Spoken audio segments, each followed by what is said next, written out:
পড়ছিলাম তাজমহল দ্বিতীয় খণ্ড, কলমে প্রিমা ফারনাথ চৌধুরী। পর্ব সংখ্যা ৩১। রওশনারা সোজা বলে দিয়েছেন এই সম্পর্ক কিছুতেই সম্ভব না। তার উপর আর কোনো কথা থাকতে পারে না, কোনো কথা হবে না। তাসনভা কাপড় চোপড় গোছগাছ করছে। ঝিমলে এসে তার সামনে বসলো। ননদিনী, এভাবে সব শেষ হয়ে যাবে? তাসনভা কপাল কুঁচকে তাকালো। সেটা আমি কিভাবে বলবো? আম্মুকে আমি একটা উচিত শিক্ষা দেব। আমাকে কাল থেকে বকে যাচ্ছে। বিয়ের পর আমি জীবনও এই বাড়িতে আসবো না। ঝিমলি বলল, মায়েরা সন্তানদের ভালোই চায়, কিন্তু মাঝে মধ্যে বুঝতে পারে না, এটাই। এত রাগ করে লাভ নেই, সমাধানে আসুন। মেজো ভাইয়া আর সাইনার মধ্যে মেবি ঝগড়া লেগেছে। তারা তো ঝগড়া না করে থাকতে পারে না। সবাই ঝিমলি চৌধুরী আর রায়হান সিদ্দিকীর মতো নয়। তাদের সংসারটাই চলছে ঝগড়ার উপর। ঝগড়া যেদিন থেকে কমে যাবে সেদিন সংসারও আর হবে না। উইয়ার্ড। আমি কখনোই ঝগড়া করব না, একদম। আমার ননদিনী বরকে সারাক্ষণ। তাসনভা তাকে থামিয়ে দিল। স্টপ। কাজের কথা বলে চলে যান, আমি একা থাকতে চাই। ঝিমলে হাসতে হাসতে বলল, ওকে। এখন যে ছেলেটার কথা হচ্ছে সেটা বেশ মোটা অঙ্কের টাকা কামায়, দেখতেও বেশ, পরিবারও চমৎকার, বংশ পরিচয় লাজবাব। এখন আপনিই বলুন, এটার চাইতে কম টাকাওয়ালা আনিস ভাই কেন বেটার হবে? Of course better. হোয়াই? বেশি টাকাওয়ালা দুশ্চরিত্র পুরুষ মানুষের চাইতে কম টাকাওয়ালা আনিস ভাই ভালো, কারণ তিনি কোনো মেয়ের দিকে তাকান না, এমনকি আমার দিকেও না।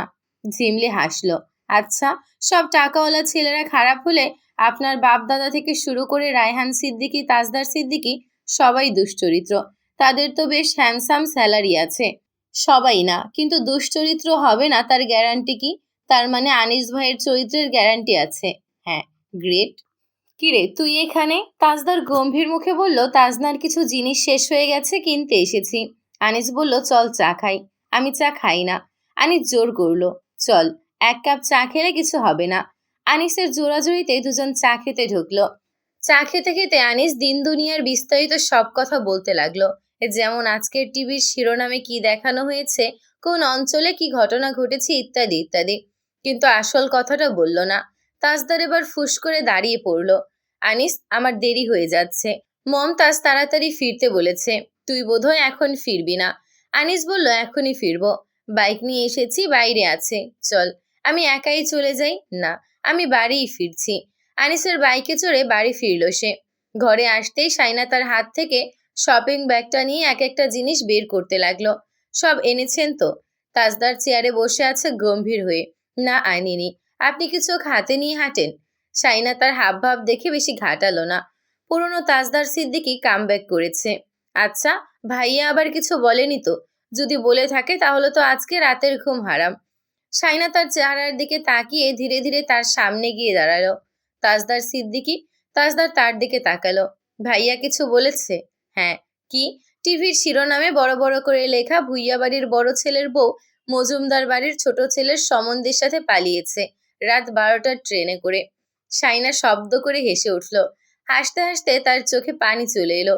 সে হাসতে হাসতে বলল, আমার ভাইয়া জীবনেও এইসব কথা বলবে না। আপনি একদম মিথ্যে বলবেন না। তাজদার তার দিকে ক্ষোভের দৃষ্টিতে তাকিয়ে আছে। ভাই বোন সবাই মিলে তার সাথে মজা নিচ্ছে। সাইনা হাসি থামিয়ে গ্লাসে পানি ঢাললো, গলা ভিজিয়ে নিল।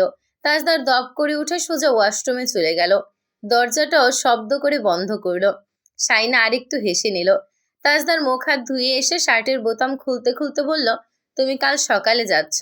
সাইনা তার দিকে তাকালো। জি না। তাজদার শার্টটা তার কাঁধে ঝুলিয়ে দিয়ে একটা নতুন শার্ট গায়ে চাপাতে চাপাতে বেরিয়ে গেল। সাইনা শার্টটা হাতে নিয়ে ওয়াশিং মেশিনের দিকে ছুটল। কিছুক্ষণ পর তাজদার সিদ্দিকের গলার আওয়াজ শোনা গেল। সাইনা কপাল চাপড়ালো। আল্লাহ, এই ঝগড়ুটে পুরুষ মানুষকে শেষমেশ আমার কপালে জুটতে হলো। তাজনাহা তার ছোট ফুপির কাছে। সাইনা তার হাতে মেকে দিয়ে নিশ্চিন্তে থাকতে পারে। সে মাথায় কাপড়টা তুলে ড্রয়িং রুমের দিকে গেল। সবার গলার আওয়াজ শোনা যাচ্ছে, কারো কথাই স্পষ্ট বোঝা যাচ্ছে না। আজ রাতের মধ্যেই কিছু না কিছু সমাধানে আসবে। তাজউদ্দিন সিদ্দিকী বলল, তাজের শ্বশুরবাড়ির লোকেরা এখন সময় চাইছে ঠিক, কিন্তু কিছুদিন পর বলবে এটা কোনোভাবেই সম্ভব না। তাজদার শান্ত হয়ে সব কথা শুনছে। হঠাৎই বলে উঠল, আব্বু, তাজের শ্বশুরবাড়ির কথাটা বাদ। রায়হান বলল, আব্বু, ওটা বাদ দিয়ে কথা বলো। তৌসিফ বলল, শ্বশুরবাড়ির বদনাম নেওয়া যায় না। সাথে সাথে তাজদার সাইনাকে দেখলো সিঁড়ির কাছটায়। নড়ে চড়ে বসে বলল, আমার নাম যেন উচ্চারণ না হয়। শ্বশুরবাড়ি টশ্বরবাড়ি এইসবে নো অবজেকশন। শাইনা হাসলো না, গম্ভীর মুখে তার দিকে চেয়ে রইল। আচ্ছা, রসনারা বলল, ওরা সময় চাওয়ার সুযোগই বা পেল কেন? শাইনা পেছনে ঝিমলি এসে দাঁড়িয়েছে। এক বউয়ের সামনে আরেক বউয়ের বাপের বাড়ির নামে শাইনার দিকে তাকিয়ে তাজদার বলে উঠল, আব্বু, ওই বাড়ির সম্পর্কে আর একটা কথাও আমি শুনতে চাই না। রওশনারা তখনই শাইনাকে খেয়াল করলো, বলল, তোমার বউকে তুমি বাপের বাড়িতে নায়র যেতে বলেছিলে না? যাইনি কেন? এইসব শোনার জন্যই তো যাইনি। রওশনারা এবার কেন যেন সংযত হয়ে কথা বলতে পারছেন না। এবার ওনার অন্যরূপ দেখছে শাইনা। বড় আম্মুকে সে ছোট থেকে অন্যরকম ভেবে এসেছে। প্রতিবার সে যার কাছে আশা নিয়ে গিয়েছে ততবারই হতাশ হয়েছে। এইবারও সে আর কোনোদিন কারো উপর কোনো আশা রাখবে না। ও যেহেতু শুনতে চাইছে শুনুক।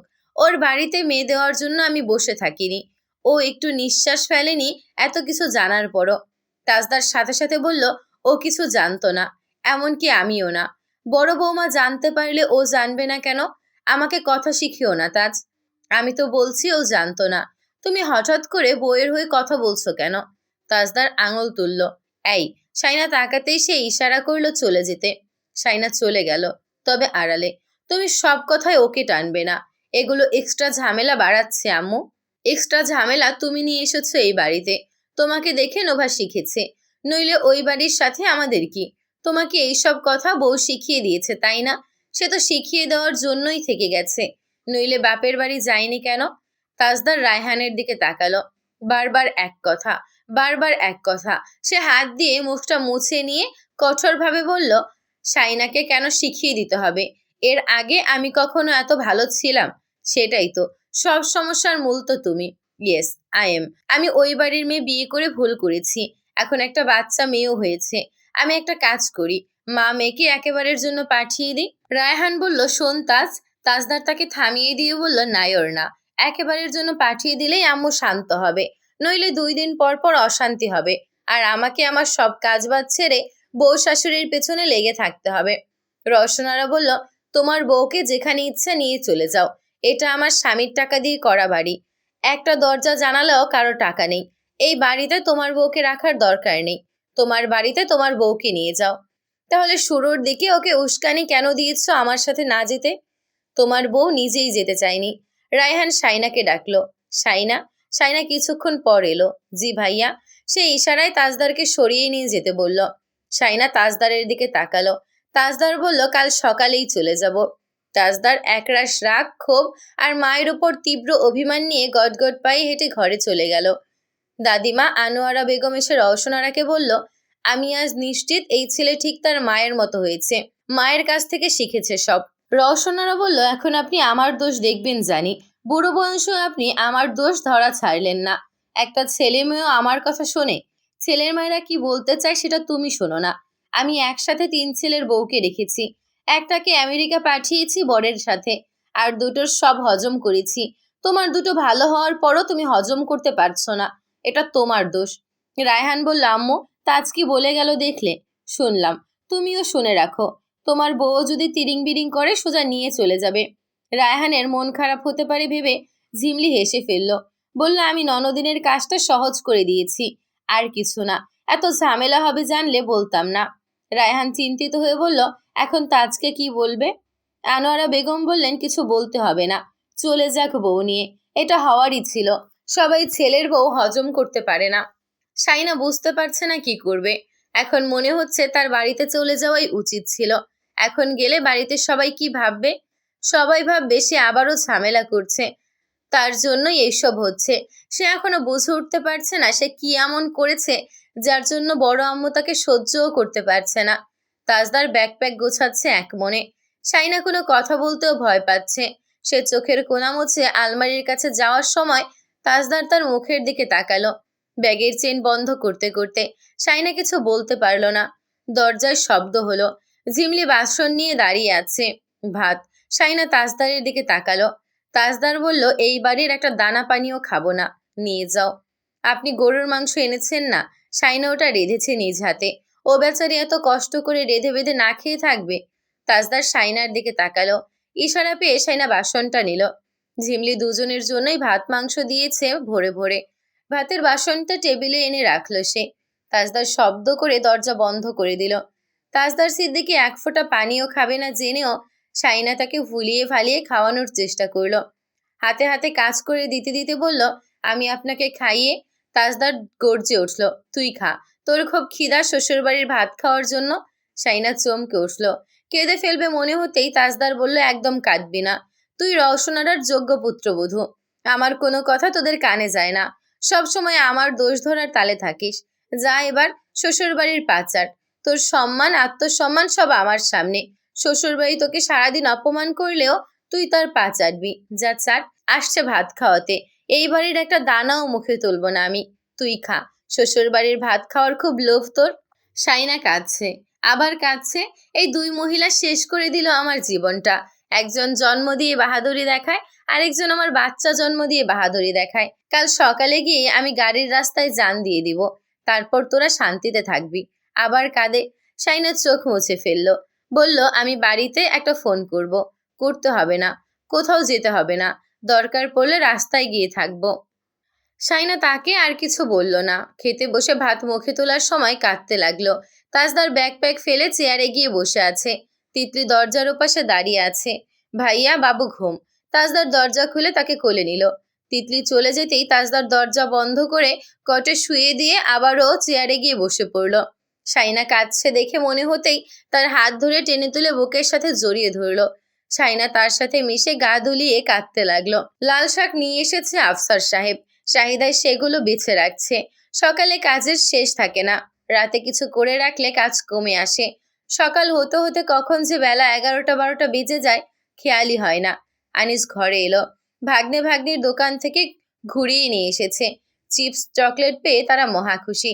তাকে দেখে শারমিলা বলল, ভাইয়া কিছু লাগবে? না, আম্মাকে খুঁজছিলাম, আম্মা এখানে। তারা দুই বোন উঠে চলে গেল। আনিস এসে মায়ের পাশে বসলো মেঝেতে। শাক বেছে দিতে দিতে বলল, মাছগুলো কেমন আম্মা? আজকে রাঁধিনি, ফ্রিজে রেখে দিছি, কাল দুপুরে রাঁধবো। ভাবছি ছোট জামাইকেও বলবো কাল দুপুরে এখানে দুটো ভাত খেতে বড় জামাইয়ের সাথে। ও তো আমার উপর রাগ করেছে, আসবে না বললেও। কেন? আনিস আর কিছু বলল না। শাহিদা বেগম অবাক হয়ে গেলেন। পরে সব মনে পড়তেই ভাবলেন, জামাইটার উপর না জানি আমার কোন ঝড় আসছে। মেয়েটাকেও কথা শোনাবে রায়হানের মা। এবার চিন্তা হতে লাগলো, তুই আর কোনো মেয়ে পেলি না আনিস? ওই মেয়ে আমাদের বাড়িতে সংসার করবে তোর মনে হয়? ছোটবেলা থেকে ওই মেয়ে এমন, হাসি ঠাট্টা বোঝে না, 10 জনের সাথে মিশে না। আনিস শাক বেছে যাচ্ছে খুব যত্ন করে। ওই মেয়ে গুরুজন টুরুজন তোয়াক্কা করে না, সব জানি আমি।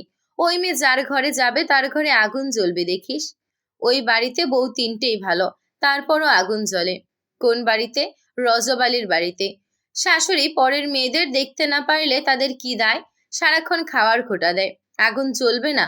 শাক রাঁধলেও নাকি সরিয়ে রাখে, ভাত নাকি মেপে মেপে দেয়, চা খেতে দুধ চিনি দেয় না।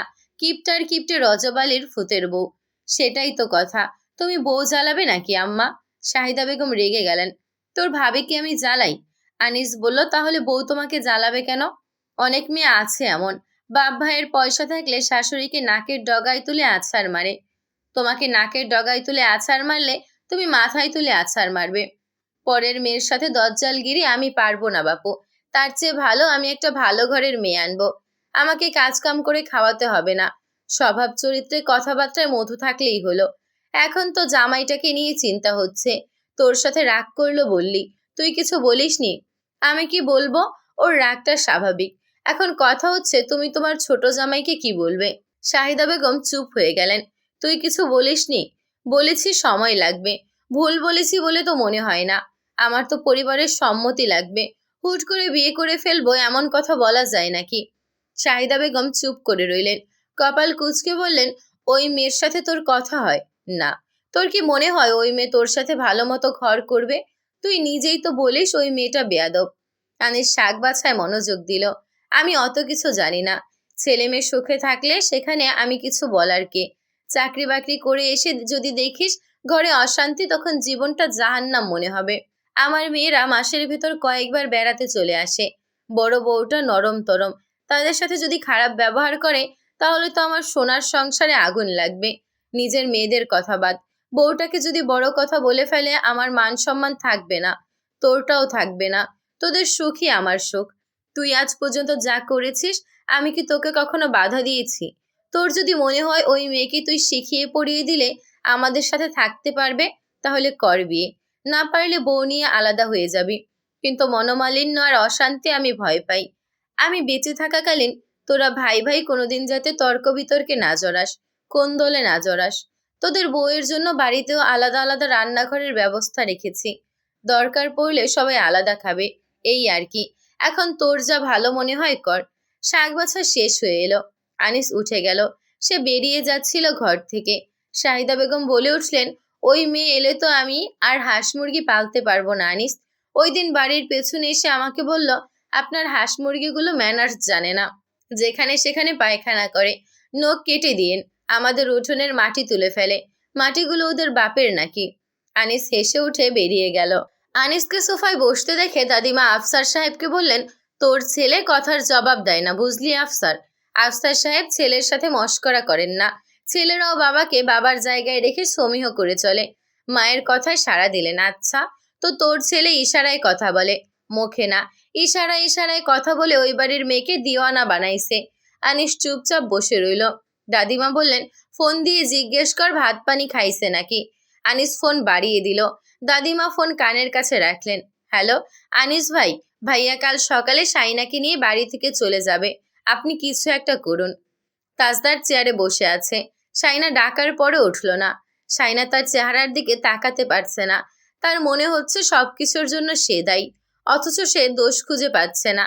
এটা সত্যি বিয়ের পর বড় আম্মুর মন পাওয়ার জন্য সে যতটা চেষ্টা করেছে তার সিকিভাগও তাজদার সিদ্দিকীর জন্য কিছু করেনি। আজ মনে হচ্ছে সব অপাত্রে ঢেলেছে। বড় আম্মুর রাগের বিশাল একটা কারণ প্রতিবেশীর মেয়ে হয়ে তার এই বাড়ির বউ হয়ে আসা।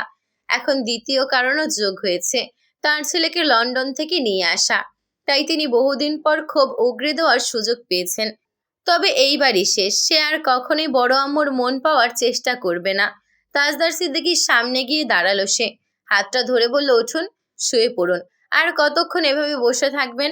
ঝুট ঝামেলার মধ্যে দুপুরে খেয়েছে অল্প স্বল্প, সন্ধ্যায় ভারী কোনো নাস্তা খায়নি। এতক্ষণে খিদে পাওয়ার কথা, কিন্তু খাবে না যখন বলেছে তখন খাবে না। তাই সে তার রুমে থাকা ফলমূলের ঝুড়ি থেকে 3টা আপেল আর মালটা কেটে নিয়েছে। এগুলো আলাদা করে রুমে রাখা। অনেক সময় ফ্রিজ থেকে নিয়ে তার খেতে লজ্জা হয় বলে তাজদার সিদ্দিকী এনে রেখেছে। তাজদার উঠল না। শাইনা একটা চিপসের প্যাকেট ছিঁড়ে তার কোলে এসে বসলো। তাজদার বাধ্য হাত দিয়ে বেঁধে নিল যাতে পড়ে না যায়। শাইনা মুখের কাছে চিপস নিয়ে গেল। তাজদার মুখ ফিরিয়ে নিল। শাইনা জোর করে তার ঠোঁটের ফাঁকে চিপস রাখলো। গাল টেনে এনে আলতো করে চুম্বন করে বলল, খান, কিছু অন্তত খেতে হবে। খাবারের উপর রাগ করে বসে থাকা যায় না। তাজদার খেতে লাগলো পাথরের দৃষ্টি মেঝেতে নিবদ্ধ করে। শাইনা একটা একটা করে তাকে চিপস খাইয়ে দিল। তারপর ফলগুলো নিয়ে এলো, নিজেও খেলো। তাজদার সিদ্দিকীকেও খাইয়ে দিল। খেতে খেতে বলল, এখন আমরা একটু ঘুমাই। কাল সকালে আপনি আমাকে যেখানে যেতে বলবেন আমি যাব, প্রমিস। শুনুন। তাজদার তার মুখের দিকে তাকালো। শাইনা তার মুখের সামনে মুখ নিয়ে এসে বলল, পাক্কা প্রমিস। এবার আসুন, ঘুম না হলে শরীর খারাপ করবে, আমি তো পাগল হয়ে যাব। আসুন। তাজদার চেয়ার ছেড়ে উঠে দাঁড়ালো। শাইনা কাঠের পাশে বসে বাবুর মাথায় হাত বুলিয়ে দিচ্ছে। আপনি আজকে বাবুকে একটু আদর করেননি, কি পাষাণ বাবা। সাথে সাথে তাজদারের উত্তর এলো, সেরা বাবা হওয়ার জন্য সেরা সন্তান হতে হয়, সেরা ভাই হতে হয়, সেরা স্বামী হতে হয়। আমি এর কোনোটাই না। তাকেও শিখিয়ে দেবে আমার কাছে যেন কোনো এক্সপেকটেশন না রাখে। শাইনা অবাক চোখে তার দিকে তাকালো। এভাবে বলতে পারলেন? পারলাম। তুমিও রেখো না, যতটুকু পেয়েছ সন্তুষ্ট থাকো। আমার আর কিছু করার নেই। আমার এই জীবনটা নিয়ে আমার নিজেরও একগাধা অভিযোগ। সকাল হতে না হতেই রায়হান রওশনারাকে গিয়ে বলল, আম্মু, তাজকে আটকাও, তুমি বললেই ও থেমে যাবে। এইসবের কোনো মানে হয়? রওশনারা নিজের কথা স্থির। যাক, আমিও দেখতে চাই ও কতদিন থাকতে পারে। রায়হান যেতেই তাসনুভা এলো। ভাইয়া তাকে বলেছে কোনো কিছুতে আর তাকে না জড়াতে। এর চেয়ে বড় কষ্ট আর কি হতে পারে? আম্মু, তুমি ভাইয়াকে আটকাবে। বাবুকে নিয়ে আসো শাইনার কাছ থেকে, বলো যেতে দেবে না। আম্মু। রওশনারা মুখ ফিরিয়ে বসে রইলেন। তাসনুভা শক্ত কণ্ঠে বলল, আম্মু, তুমি কিছু বলবে কি বলবে না?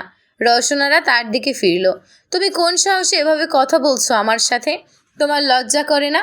আমার কেন লজ্জা করবে? আনিস তোমার যোগ্য কোন দিক দিয়ে? তাসনুভা স্তব্ধ। তোমার ভাইও তোমাকে ওই বাড়িতে বিয়ে দেওয়ার জন্য উঠে পড়ে লেগেছে। ভাই বোন দুটোর মাথা খেয়েছে ওই বাড়ির সবাই মিলে। কক্সবাজারে কি হয়েছে আমি কি আন্দাজ করতে পারছি না? তাই তুমি ভাইয়াকে দূরে পাঠিয়ে দিচ্ছ? রওশনারা চুপ হয়ে গেল।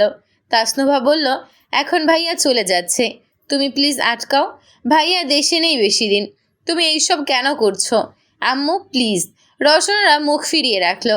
তাজদার আনিস আশরাফের সাথে কথা বলছে বাইরে। গাড়ি এসেছে। আশরাফ সাহেব আর শাহিদা বেগমও বেরিয়ে এসেছেন। আফসার সাহেব বললেন, মা বাবা এমন কত কিছু বলে, তার জন্য রাগারাগি করতে নেই বাবা, ঘরে চলো। তাজদার চুপ করে রইল।